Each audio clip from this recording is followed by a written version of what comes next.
Across alternate worlds, there are forces that can be called upon which seemingly act against the laws of nature. Some are mystical forces that bind all things together, unknowable and seemingly without limit. Others are strict and clear, providing a reliable solution to various problems and the foundation of entire civilizations. These forces go by many names, but are generally known as magic. While trying to categorize such mysterious powers may seem foolhardy, a magic system is one of the most critical elements of many worlds, and its applications or limits are equally important. Today on Incoming, we investigate the elements of magical systems. In order to understand the basic structure of magic system design, we'll be working with the 3 laws of magic systems as defined by Brandon Sanderson, which are: the ability to solve conflict with magic is directly proportional to how well the reader understands said magic, limitations must be greater than the power, and expand upon what already exists in the system before adding anything new. We'll be referring back to these rules as we analyze various magic systems, but before we can do that, we need to look at how magic can be categorized. Magic systems often fall on a scale from soft to hard. Soft magic is defined by its mystery and lack of clear rules. It's an ethereal and mystical presence that few can comprehend. The magic used by the Astari of Middle-earth is an excellent example of a soft magic system. It is ancient, unknowable, unpredictable, and very few in Middle-earth understand it well enough to wield it. On the other side is hard magic, where every practitioner has a clear understanding of the magic, what it can do, what it can't, and how to do it. On the world of Scadrial, a magic user, such as an allomancer, must consume a specific metal to gain a specific ability. Its use is limited to those who possess a genetic predisposition, and those who use this ability too much become physiologically damaged. Through its use, we understand exactly how this magic system works and its inherent limitations. But what does it matter how well magic is understood, or why bother analyzing the use of magic in the first place? Sandersons First Law of Magic states that the ability to solve conflict with magic is directly proportional to how well the reader understands said magic. This means that if your audience doesn't understand how the magic works, it should rarely be used to solve problems. Magic that the audience doesn't understand that's used to solve conflicts come across as contrived and unearned. If magic is suddenly used to call forth a race of creatures or beings to immediately solve some central problem, it can come across as an unearned magical solution. It's much more dramatic and interesting if magic causes problems and doesn't behave in the expected way or is neutralized somehow, rather than relying on the magic as a deus ex machina. It is more interesting and rewarding when those who can use magic are forced to rely on their own wits and cleverness to solve their problems, or instead fail and are forced to solve a new and greater problem. This principle should be applied universally. Those who seek to bend magic to serve their own dark purposes are often defeated by their own ambition and underestimation of the power they're wielding. But in order for this to be satisfying, the magic has to be established and be known to behave unpredictably, or it can feel cheap and lazy.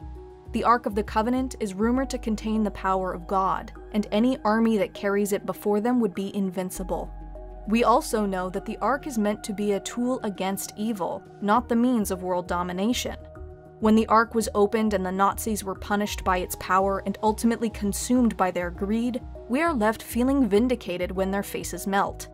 If we hadn't known about the Ark's mystical history and powers, we might not have believed its effects on the Nazis could happen. If, however, there is a clear understanding of how magic works in the world and the limits imposed on those who wield it, then there is a lot of latitude to use magic to solve problems.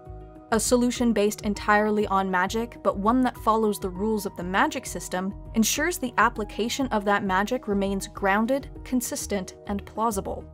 For example, some magic wielders are born with an ability to bend a single element, water, earth, fire, or air, and their powers are limited to only that element, with a single notable exception. So long as problems solved by element bending don't break this first law, no solution would feel unearned. Hard magic systems also allow for greater personalization as different characters manifest or manipulate the magic in unique or creative ways, perhaps as a reflection of the character's values, beliefs, and intelligence. In a hard system, magic is treated and utilized like any other tool or weapon. The character's skill and experience with the tool is what's impressive, not the magic itself. It can also act as an abstract externalization of the character's internal journey, growing and changing as the character grows and changes. Of course, there are also many examples of magic systems that don't fall on only one side of the spectrum. The magic practiced by the wizards and witches of Hogwarts lands somewhere in between soft and hard. The magical possibilities are endless, but a witch or wizard is bound by the spells they have learned, practiced, and developed. They are limited by their knowledge, but if they know how to create a giant swirling ball of water to trap someone, they can. The second law of magic states that limitations in the magic system must be greater than the power. Either there are more limitations on its use, or the limitations are more powerful than the magic itself. Harry Potter is limited by the spells he knows and the knowledge he's gained, and waterbenders cannot bend outside their element. By stating clear and easy-to-follow limitations, the audience understands exactly how far the magic can go, and can be surprised by clever ways the characters circumvent these limitations, or use them against their enemies. Limitations can also manifest as a cost, such as an internal well of energy or power that depletes as the magic is used, or through physical sacrifice. Some alchemists across alternate worlds, for instance, can only transmute with all the components and matter needed to make their desired object. The cost here is the materials they need to gather in order to transmute, and failure to use these materials can end up costing a literal arm and leg. Another limitation is weakness, either a character's weakness or a weakness in the magic itself.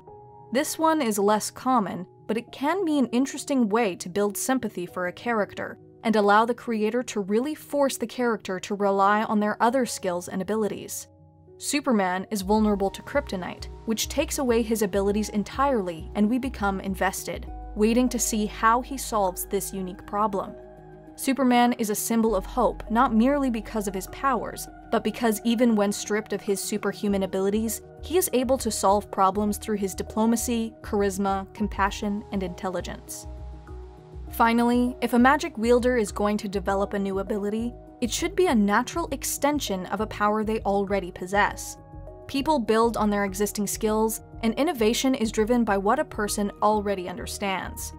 Famed earthbender Toph Beifong is able to invent metal bending because it's a more refined version of the element she has already mastered. It's an expansion, not an addition, and one that doesn't feel cheap or unearned. It doesn't change or break any rules, but it allows for many new and creative solutions to problems. A natural and logical progression of powers and abilities grounds your magic system and gives it a sense of growth and change, much like how technology, another problem-solving tool, grows and changes. We've analyzed the structure of magic systems, but what about the style? How the magic actually looks and behaves. Magical styles have an enormous amount of variety, and can be combined, contrasted, or decocted. Magical styles can be learned or innate. Learned meaning that the practitioner spends time developing and practicing these skills, where innate magic is something someone is born with and knows how to use instinctively. There can be elements of both qualities in any and all styles, but magical styles typically fall into a pattern that looks like this. Alchemical, potions and brews where the wrong ingredient at the wrong time can mean disaster, as the Full Metal Alchemist discovers. Ritualistic or symbolic, where each spell must be written down with the utmost care or one chalk line can make the difference between success and failure, like the spells Willow casts to help her friend Buffy. Spoken, where each spell must be said with the proper enunciation or it doesn't work, such as Harry Potter's incantations, or the true names of Earthsea. Shamanistic, where the practitioner reaches a spiritual state that allows them to see or interact with the world in a special way, like Doctor Strange's astral projections. Enchanted objects, mysterious objects such as jewelry imbued with an ancient power, such as the One Ring to rule them all. Elemental, where classical elements from alchemy like water, earth, fire, and air, or perhaps others, can be manipulated in magical ways, like the Avatar's bending ability. Psychic, where a practitioner of magic can manipulate objects or people using only their mind, such as the Force, or Pennywise's ability to morph into someone's worst fear. And religious, where powers are bestowed on a mortal by the will of a god or pantheon, like those granted by the powers of chaos. Of course, these are only the most prevalent categorizations. Magic can manifest in many different ways that defy more traditional archetypes.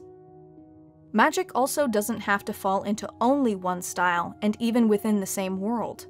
Different systems might exist that might be placed on different ends of the soft-hard spectrum.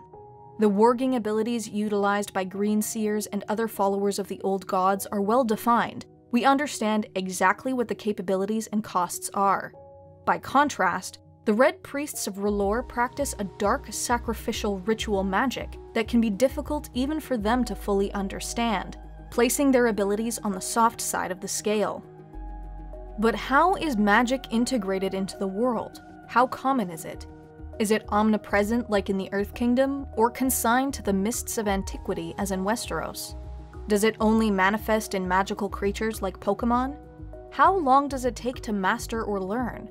How does the magic affect a world's economy, religion, culture, justice, and education systems? How old is magic? How would the presence of magic have affected the ecology and evolution of the flora and fauna? If alchemists have been brewing their potions for thousands of years and they consistently use one particular flower, what happens to the economy of the kingdom if that flower dies because of a parasite? Are magic users celebrated, or are they incarcerated and repressed?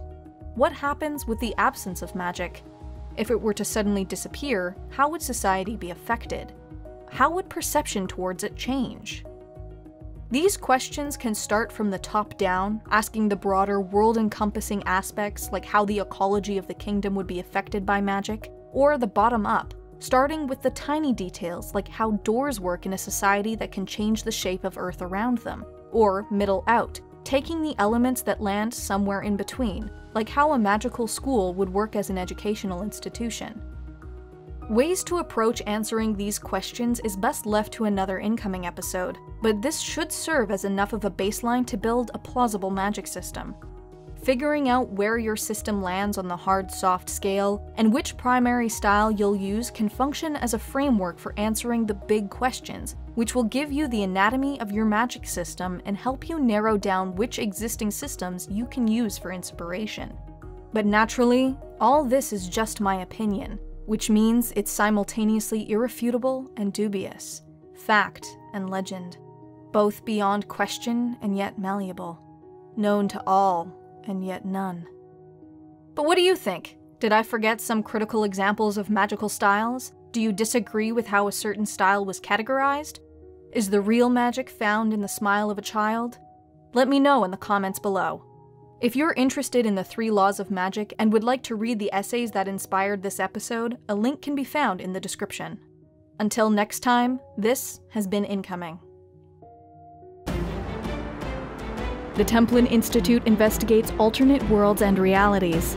If you've enjoyed this video and would like to directly support us, vote in polls to determine future topics, and receive some cool rewards, please consider pledging to our Patreon page.